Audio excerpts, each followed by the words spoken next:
He was born a peasant, in a country where birth decided everything. He couldn't read. He had no family name worth mentioning, no army, no castle, nothing but ambition. And within 3 years of a temple burning to the ground, he would rule more of Japan than any man in its history, wearing a title no commoner had ever worn before. This is how Toyotomi Hideyoshi turned a dead lord's chaos into his own empire. If you watched the last video, you know how this started. Oda Nobunaga, Japan's most powerful warlord, was betrayed and killed by his own general, Akechi Mitsuhide, trapped and burned alive inside a temple in Kyoto. And you know how it ended for the traitor. 13 days later, Hideyoshi crushed him at the Battle of Yamazaki, avenging his lord and announcing himself as a serious power in Japan. But winning that battle didn't make Hideyoshi Japan's new ruler. It just meant he had earned a seat at the table where Nobunaga's territory would be divided. What happened at that table is where this story really begins. Weeks after Yamazaki, Nobunaga's surviving generals gathered at Kiyosu Castle to decide who would inherit his territory, his armies, and his authority. On paper, this should have been simple. Nobunaga had grown sons. Any one of them was the obvious heir. But Hideyoshi had other plans, and he came to that meeting prepared to fight for them politically, not on a battlefield. He stood up and proposed something that stunned the room. Leadership should pass not to an adult son, but to Nobunaga's 3-year-old grandson, a literal infant who couldn't speak in full sentences, let alone command an army. It sounded almost absurd on its face. But it was one of the most brilliant political maneuvers of the entire century.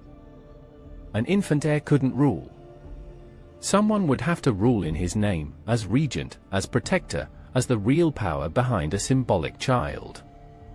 And Hideyoshi intended for that someone to be himself. The other generals were furious, especially one man, Shibata Katsuie, a proud, battle-hardened commander who had served Nobunaga even longer than Hideyoshi had, and who backed a different candidate entirely. Katsuie pushed back hard, arguing for tradition, for bloodline, for the natural order of succession. But Hideyoshi had timed this perfectly. He'd arrived at Kiyosu having already quietly secured support from key allies before the meeting even began, and he pressed his advantage before Katsuie could organize any real resistance. The infant was named heir. Hideyoshi had just maneuvered himself into position as the power behind the throne, using a baby as his shield, and there was very little Katsuie could do about it in that room. Katsuie was not the kind of man who accepted defeat quietly, and he didn't intend to start now. He had spent decades fighting for Nobunaga, shedding blood for the Oda clan long before Hideyoshi had ever picked up a spear. Watching a former peasant outmaneuver him in a single meeting was simply intolerable. Over the following months, the fragile peace forged at Kiyosu began to crack in public. Katsuie started building alliances of his own, reaching out to other generals who quietly resented how fast Hideyoshi was rising, men who worried they'd be next to be outmaneuvered. Hideyoshi, in turn, moved fast and aggressively, seizing key castles and strategic territories before his rivals could fully organize against him. Winter in northern Japan usually meant Katsuie's home province was cut off by heavy mountain snow, which bought Hideyoshi valuable time to consolidate his own position. But as the snow began to melt in the spring of 1583, both men understood exactly what was coming. This wasn't going to be settled at another conference table. It was going to be settled with armies, in the open field. In April of 1583, the two forces finally collided near Lake Biwa, at a place called Shizugatake. Katsuie's forces held strong defensive positions in the surrounding mountains, well supplied and dug in, and for several days the two armies probed each other's lines without a decisive engagement. Then Hideyoshi got the news he'd been waiting for. One of his other rivals elsewhere in Japan was on the move, threatening to open a second front that could trap him between two enemies at once. Hideyoshi made an immediate decision, the kind that had defined his entire career.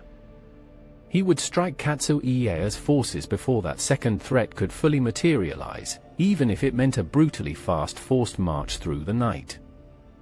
His army covered a distance that should have taken 2 full days in a single exhausting night march, arriving at Shizugatake tired, hungry, but utterly unexpected. The battle that followed became legendary, remembered above all for a small group of young samurai who charged into the thick of the fighting and turned the tide of the entire battle almost single-handedly. History would remember them as the 7 Spears of Shizugatake, and several of them would go on to become powerful lords in their own right because of what they did that single morning. Katsu Ieya's forces, caught completely off guard by the speed of Hideyoshi's arrival, began to collapse under the pressure. What started as a contained, cautious battle turned into a full and total rout. Katsu Ieya's army broke apart and scattered across the mountainside in disarray. Katsu Ieye retreated to his stronghold, Kitanosho Castle, with whatever remained of his shattered forces. He knew exactly what was coming next. Hideyoshi's army surrounded the castle within days of the battle. There would be no siege that dragged on for months, no room for negotiation, no path to escape. Inside those castle walls was Katsu Ieya's wife, Oichi, who happened to be Oda Nobunaga's own sister, a woman who had married Katsu Ieye only the year before. She had already survived the fall of one husband years earlier. Now, facing the fall of a second, she made her choice. She chose to stay by Katsu Ieya's side inside the burning castle rather than seek Hideyoshi's mercy and walk out alive. As Hideyoshi's forces closed in around the walls, Katsu Ieye set the castle ablaze around himself and his household, the same fate that had claimed Nobunaga at Honnoji less than a year before this. Oichi died alongside her husband in the flames. With Katsu Ieya's death, Hideyoshi's last major rival among Nobunaga's old circle of generals was finally gone.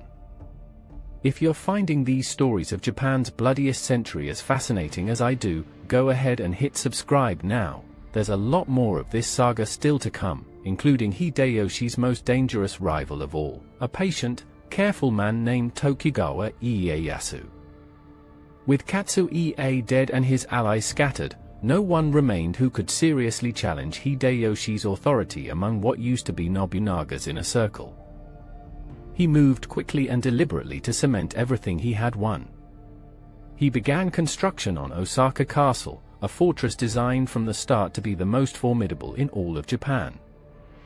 Built not just for defense but as an unmistakable symbol that the center of power in the country had shifted, permanently, to him personally.